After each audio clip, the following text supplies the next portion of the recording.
যারা নতুন করে রাজনীতি করতে চান, এই বাংলাদেশটাকে নতুন ভাবে করতে চান, তারা আমাদের সাথে যোগাযোগ করুন।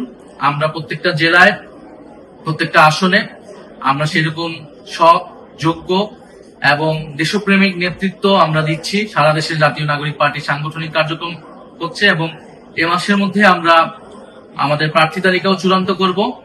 ইনশাআল্লাহ শাপলাকলি মার্কায় বাংলাদেশের প্রতিটি আসনে আমরা যোগ্য, সৎ এবং দেশপ্রেমিক প্রার্থী দিব এবং আমরা মানুষের কাছ থেকে যে সারা সমর্থন পেয়ে এসেছি অল্প সময়ের মধ্যেও, আগামী নির্বাচনেও সেই প্রতিফলন পাবো বলে আমরা প্রত্যাশা করি। আমরা বরাবরের মতোই জাতীয় নাগরিক পার্টির সকল স্তরের নেতাকর্মী, শুভাকাঙ্ক্ষী এবং সারা দেশের মানুষের কাছ থেকে সেই দোয়া, ভালোবাসা, সমর্থন প্রত্যাশা করে যাচ্ছি। ইনশাআল্লাহ খুব শীঘ্রই আমাদের বিজয় আসবে।